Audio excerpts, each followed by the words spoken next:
சின்ன மருமகள்ல அடுத்து நடக்க போதுன்னு வாங்க பார்க்கலாம். தான் சும்மா இருந்தாலும் தான் வாய் சும்மா இருக்காதுன்ற மாதிரி தான் ஏதோ யோக்கியமான பிள்ளைய பெற்று வச்சிருக்க மாதிரி போஸுக்கு நல்லா வக்காலத்து வாங்கி ஈஸ்வரி பேசிக்கிட்டு இருக்கு. என்ன சேது ஐயா, உங்களுக்கு இந்த சேது 80 ரூபா கொடுத்தாரு, ஏமா உனக்கு இந்த சேது 80 ரூபா கொடுத்தாரு அப்படின்னு சொல்லிட்டு வைத்தியர்கிட்டையும் வைத்தியர் பொண்ணுகிட்டையும் ஈஸ்வரி கேட்கவும், இங்கே பாருங்கம்மா இந்த தம்பி எங்களுக்கு காசு பணம்லாம் கொடுக்கல அப்படின்னு சொல்லி வைத்தியர் சொல்லவும், நல்லா இருக்கே சேது, பணம் வாங்காமையே இம்பிட்டு நல்லா நடிக்கிறாங்களே, அப்ப பணம் கொடுத்தா இன்னும் எம்பிட்டு சிறப்பா நடிப்பாங்க அப்படின்னு சொல்லி ஈஸ்வரி சொல்லவும், போதும் சின்னம்மா நிறுத்துங்க, எனக்கு இப்படி இவங்களை நடிக்க வைக்கன்னு எனக்கு எந்த அவசியமும் கிடையாது, இவங்க சொல்றது அத்தனையும் உண்மை, இவங்களை நடிக்க வச்சு எனக்கு என்ன கிடைக்க போகுது அப்படின்னு சொல்லிட்டு சேது சொல்லவும், உனக்கு என்ன கிடைக்க போதா, என்ன சேது இப்படி அபாண்டமா போய் சொல்ற, என் பிள்ளை போஸுக்கு உங்க அப்பா 1 கோடி ரூபா தரேன்னு சொல்லியிருக்காருல,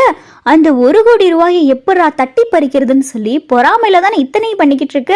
இம்பிட்டு நாளா வீட்டுல இருந்தவே சரியா கல்யாண தன்னைக்கு வேற யாரையும் கூட்டிட்டு வந்து சொன்னா கூட நம்ப மாட்டாங்கன்னு சிறுமலை கிராமத்துக்கு போய் வைத்தியரோடைய பொண்ணையும் கூட்டிட்டு வந்திருக்க பாரு, அப்பயே தெரிய வேணாம் இதெல்லாம் உன்னுடைய நாடகம் தான் அப்படின்னு சொல்லி ஈஸ்வரி சொல்லவும், சின்னம்மா போதும், நீங்க சொல்றது ஒவ்வொன்றும் அப்பட்டமான பொய், இந்த போஸோடைய வேலை சதி வேலை எல்லாமே எனக்கு தெரிஞ்சதுனாலதான் இவங்களை கூட்டிட்டு வந்திருக்கேன், இந்த பொண்ணு பார்த்தது அத்தனை உண்மை அப்படின்னு சொல்லி சேது சொல்லவும், அப்பதான் ராஜாங்கம், இங்க பாரு சேது, நீ சொல்றது எதுவுமே நம்புற மாதிரி இல்லை அப்படின்னு சொல்லிட்டு இந்த முட்டா பைய ராஜாங்க சொல்லவும், இங்க பார்த்தா வீட்டுல இருக்கிற எல்லாரும் சேதுவை நம்புற மாதிரியே தெரியல, ஆனா தமிழ்ச்செல்வி அப்பத்தாவும் பார்த்தா சேதுவை நம்புறாங்க.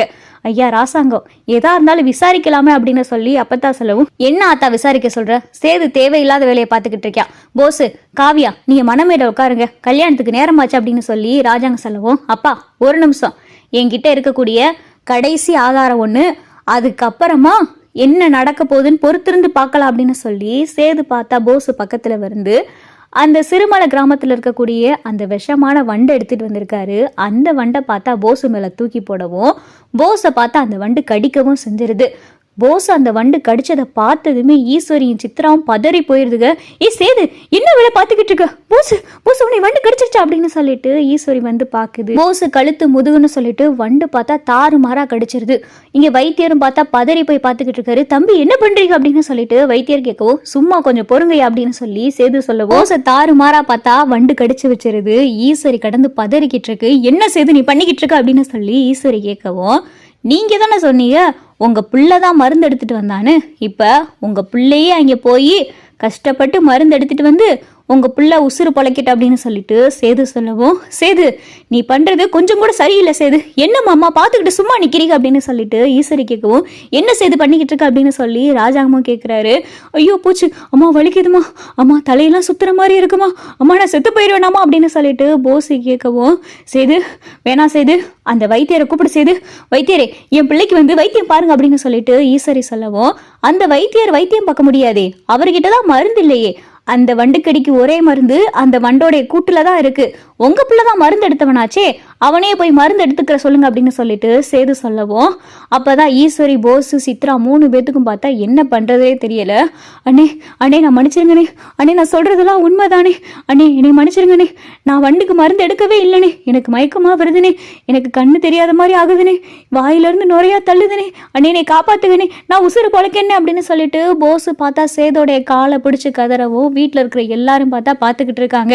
ராஜாங்கம் பார்த்தா பாத்துக்கிட்டு இருக்காரு. ஈஸ்வரி ஐயோ பூச் எல்லாம் உண்மையும் சொல்லிட்டானே அப்படின்னு சொல்லி ஈஸ்வரி பார்த்தா அமைதியா நின்றுகிட்டு இருக்கு. என்ன ஈஸ்வரி இதெல்லாம் அப்படின்னு சொல்லி ராஜாங்க கேட்கவும், மாமா எங்களை மன்னிச்சிருங்க மாமா, போஸுக்கு வைத்தியம் பார்க்க சொல்லுங்க மாமா, போஸோடைய உசுறு முக்கியம் மாமா, போஸோடைய வாயிலிருந்து நுரையா தள்ளுது மாமா, சேது சொன்னது எல்லாமே உண்மைதான் மாமா, போஸ் மருந்து எடுக்கல, தமிழ்ச்செல்வி தான் மருந்து எடுத்தா, தமிழ்ச்செல்வி எடுத்துட்டு வந்த மருந்து போஸ் தமிழ்ச்செல்வியோடைய தலையில கட்டி வச்சு அடிச்சு அவளை மயக்கமாக்கிட்டு அவகிட்ட இருந்து மருந்து எடுத்துட்டு வந்துட்டா, என் பிள்ளை போஸ் உசுறு பொழைக்கணும் மாமா, தயவு செஞ்சு மாமா என் பிள்ளைய வைத்தியம் பார்க்க சொல்லுங்க மாமா அப்படின்னு சொல்லிட்டு ராஜாங்கத்தோடைய காலில் விழுந்து பார்த்தா ஈஸ்வரி கதறுன்னு கதறிக்கிட்டு இருக்கு. சேத காலை பிடிச்சு பார்த்தா ஈஸ்வரி கெஞ்சிக்கிட்டு இருக்கு. சேது அந்த வைத்தியரை போஸுக்கு வைத்தியம் பார்க்க சொல்லுப்பா அப்படின்னு சொல்லிட்டு ஈஸ்வரி கேட்கவும், அப்பதான் சேது சொல்றாரு, பாத்தீங்களாப்பா தெரிஞ்சுக்கிட்டீங்களா, போஸ் அந்த மருந்து எடுக்கவே கிடையாது, அந்த மருந்து எடுத்தது தமிழ்ச்செல்வி தான் அப்படின்னு சொல்லிட்டு சேது சொல்லவும், அப்பதான் ராஜாங்க வீட்டுல இருக்கிற எல்லாருக்கும் உண்மை தெரியுது.